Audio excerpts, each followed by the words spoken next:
శ్రీధర్ గారు స్పెషల్లీ ఇట్లాంటి లైంగిక వేధింపులు అండ్ అత్యాచారాలు జరిగినప్పుడు విక్టిమ్ని కౌన్సిలింగ్ చేస్తున్నారు, వాళ్ళ మానసికంగా ధైర్యాన్ని ఇస్తున్నారు, వాళ్ళ కాళ్ళ మీద వాళ్ళు నిలబడేలాగా అన్ని రకాలైన సపోర్ట్స్ అనేది విమెన్ సేఫ్టీ వింగ్లో ఉంది.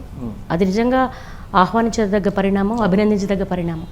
కానీ సొసైటీ ఈరోజు ఎలా ఉంది అంటే ఒక అత్యాచారానికి గురైన అమ్మాయిని బెదిరించడం, వాళ్ళు ధైర్యం చేసి కంప్లైంట్ ఇచ్చాక అది కోర్టుల దాకా వెళ్ళి అక్కడ వాళ్ళకి న్యాయం జరిగేంత వరకు కూడా మీ విమెన్ సేఫ్టీ నుంచి ఎటువంటి సపోర్ట్ ఉంటుంది?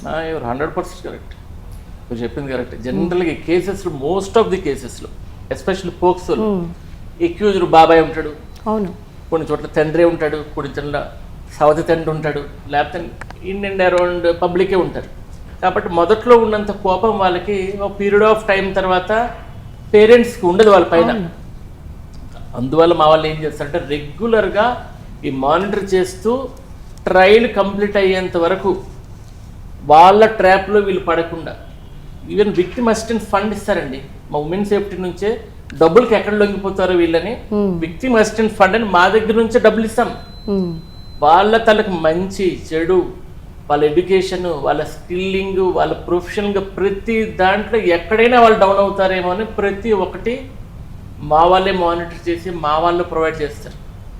ట్రయల్లో ఎప్పుడు కూడా హాస్టైల్ కాకుండా ఉండడానికి అన్నీ చూస్తారు.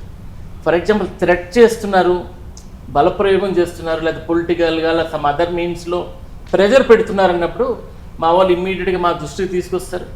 యాజ్ ఏ పోలీస్ ఆఫీసర్ అక్కడ ఇమ్మీడియట్గా మా డీజీ మేడం యూనిట్ ఆఫీసర్కి చెప్తారు. యూనిట్ ఆఫీసర్ అంటే డిస్ట్రిక్ట్స్లో ఎస్పీ అంటారు, కమిషనరేట్స్లో కమిషనర్. ఆ స్థాయి వాళ్ళు కూడా ఇన్వాల్వ్ అయ్యి వాళ్ళ మీద థ్రెట్ పర్సెప్షన్ లేకుండా ఫ్రీ అండ్ ఫ్రాంక్గా స్వేచ్ఛాయుత వాతావరణంలోనే ఆ అమ్మాయి ఎవిడెన్స్ చెప్పేంత వరకు కూడా మేమే బాధ్యత తీసుకుంటాం. మాకు అటువంటి ఇన్సిడెంట్స్ రేర్గా వస్తాయి, వచ్చినప్పుడు వాటిని ట్యాకిల్ చేస్తాం.